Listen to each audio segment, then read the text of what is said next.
Lendemain du Congo, ce sont les nombreux chantiers qui essaiment le territoire national à l'image du complexe hydroélectrique d'Imboulou qui est érigé sur la rivière Léfini à 215 km au nord de Brazzaville dans le département du Poul. C'est l'un des plus grands chantiers de la Nouvelle-Espérance. Le programme de société de la mandature précédente du président de la République, Denis Sassou Nguesso. Le complexe hydroélectrique d'Imboulou est très attendu par les Congolais au motif qu'il va permettre de réduire le déficit énergétique du Congo. Le complexe hydroélectrique d'Imboulou, c'est sa digue, c'est sa voie d'accès, c'est son usine, c'est son poste élévateur, c'est aussi sa cité d'exploitation. Visite guidée avec Armand Ibovi, coordonnateur du projet.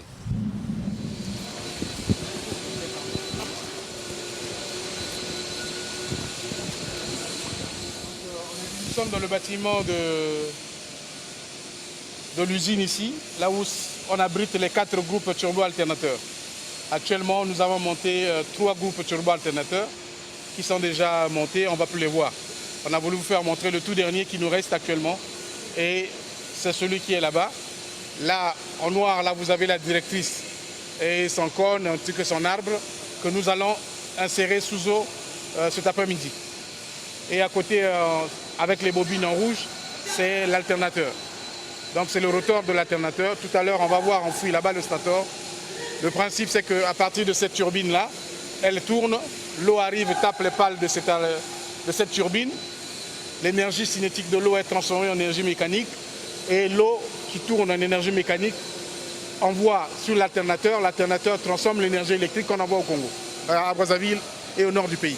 Donc voilà, au moins c'est le seul équipement qui est resté, qui est dehors et pour lequel nous avons un mois pour l'enfouir, le mettre sous scellement et après on ne verra plus rien.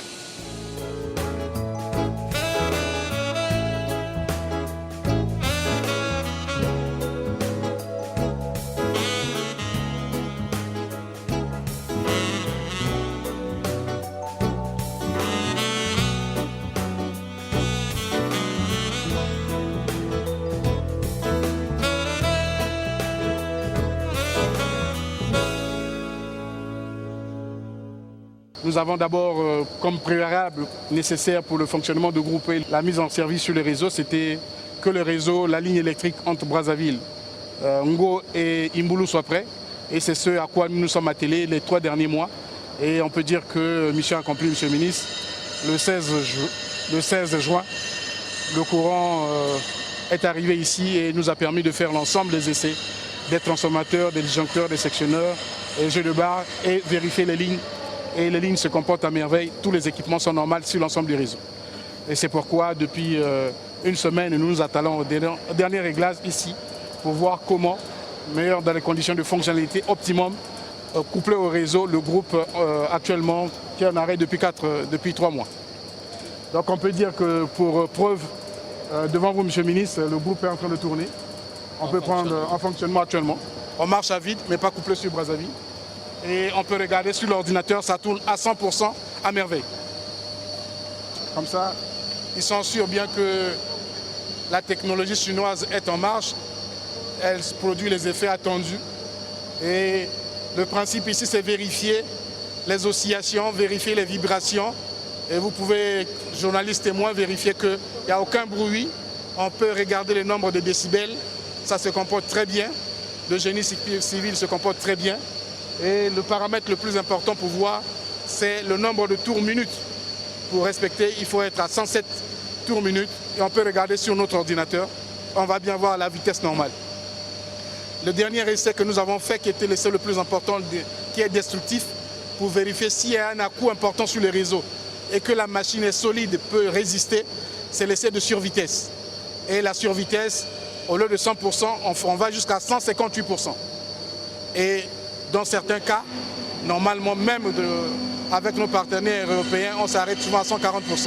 Mais ces machines vont jusqu'à 158% de survitesse. Et nous avons testé, fait les essais. Elles ont tenu à partir de l'alarme du détecteur qui a fonctionné. Au réglage près, et la machine a tenu. Nous avons fait 2 essais. La machine est en porte. Donc on peut regarder sur le panneau là-bas pour bien comparer que la vitesse est normale et dans les normes au niveau du régulateur.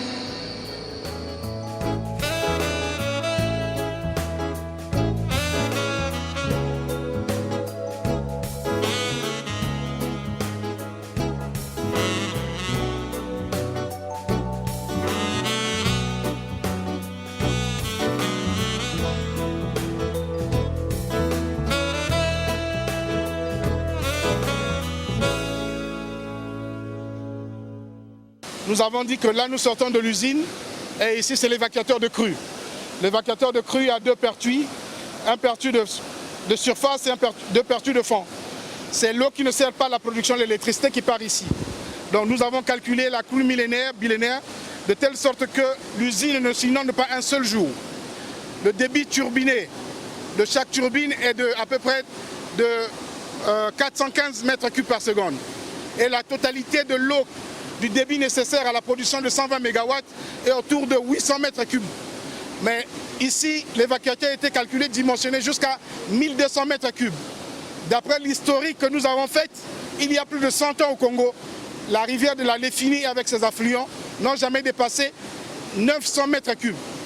Et nous avons calé ici, étudié l'évacuateur de crue jusqu'à aller à 1200 mètres cubes, ce qui représente la crue bimillénaire. Donc même s'il y a des inondations les plus importantes qu'on n'a jamais vécues dans les 100 ans, et dans 10 000 ans, normalement, on ne devait pas avoir l'inondation possible ici. Et c'est le rôle de cet équipement qu'on appelle l'évacuateur de crue, qui régule le fleuve et fait passer l'eau qui ne sert pas à la production de l'électricité.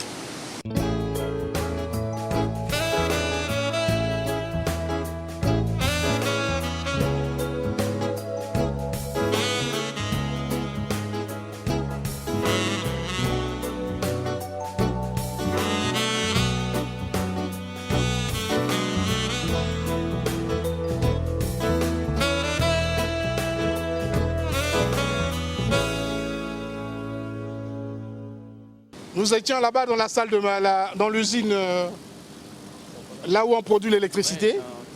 Et quand on a produit l'électricité, cette électricité, pour aller à Brazzaville, nécessite une transformation pour qu'on l'amène en haute tension. Parce que nous sommes en 10 kV, on ne peut pas avoir des câbles possibles pour amener à près de plus de 200 km. Parce que Brazzaville et la Léfini, c'est plus de 215 km. Quand vous ajoutez le fait que nous sommes passés encore par Ngo, pour arriver là-bas, vous voyez qu'on est déjà au-delà de 300 km. Donc il faut un transformateur. C'est pour ça qu'à partir du 10 kV, nous devons élever cette tension du 10 kV en 220. Il faut donc cet appareil qu'on appelle le transformateur. C'est un transformateur d'une puissance de 40 MVA. Donc qui prend la transformation de la puissance de l'alternateur qui est de 30 MW et qui envoie sur Brazzaville. Et chaque groupe a son transformateur. Vous avez vu que nous avons, là-bas nous avons 30 MW, ici nous avons 40 MW. Simplement, on a mis en plus pour permettre l'évacuation totale de ce qui est produit ici et qui arrive à Brazzaville. Lorsque ça arrive en 220, nous pouvons avoir les sections de câbles plus petites pour transporter cette énergie. Mais lorsque nous devons transporter en 10 kV, il faut des gros câbles, mais que normalement la technologie ne le permet pas encore aujourd'hui à des distances pareilles. C'est pour ça qu'il faut le transformateur. Et l'ensemble des 4 transformateurs sont déjà disponibles et travaillés. Il ne nous reste que le dernier sur le groupe numéro 1 pour lequel nous sommes en train de faire les réglages de protection. Et pour leur entretien, nous avons cette grue-là, ici, pour permettre l'entretien des bâtards d'eau et l'équipement qu'il faut. Et en ce moment-là, nous allons voir tout à l'heure au bâtiment de service comment est installé le système, parce que après, lorsque nous aurons mis ensemble l'usine, personne ne doit rester ici. L'ensemble est piloté par ordinateur à partir de la salle de machine, d'où on fait un tour au niveau de la salle de machine, là où se situe le cœur des ordinateurs qui pilotent la centrale.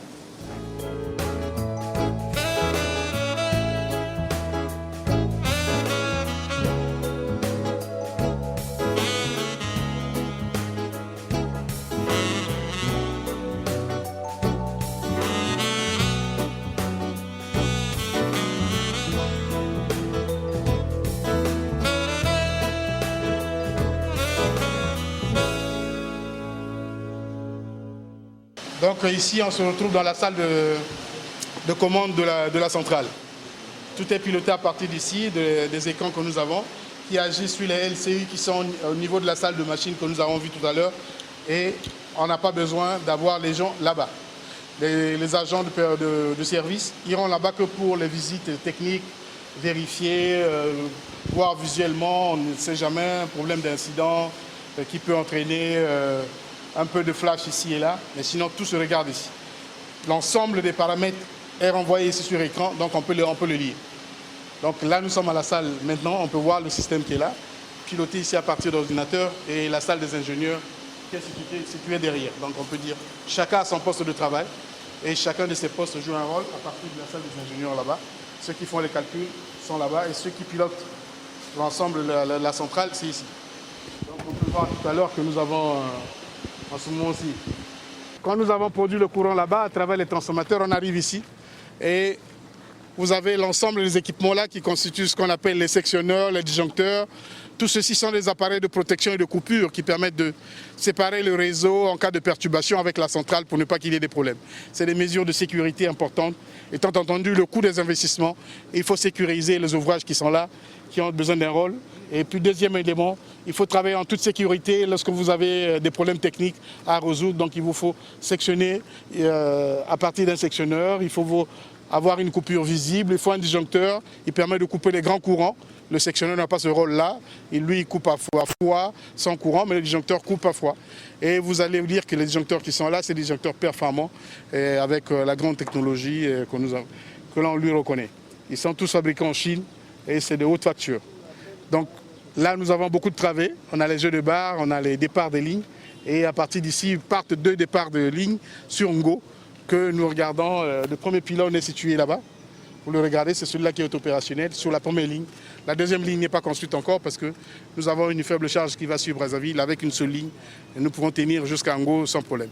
Alors qu'à Ngo, Brazzaville et Ngo, Gamboma, tout est en cours. Brazzaville est terminé, Ngo, Brazzaville et Gamboma aussi. Les pylônes sont montés à 80% pour aller sur l'axe du Nord. Donc voilà un peu ce que nous avons ici comme ouvrage de génie civil et électromécanique qui est complètement terminé et réceptionné. On peut dire qu'ici on est prêt, à l'intérieur le groupe est prêt, mais nous travaillons dans la sécurité, dans les conditions normales pour faire que l'électricité arrive aux portes de Brazzaville avant le cinquantenaire, ça on peut le confirmer. Tout passe par Ngo pour arriver à Brazzaville.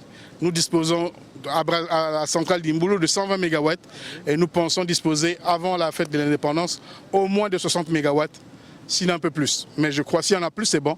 Mais on peut rassurer que 60 MW avant l'indépendance, nous allons le voir.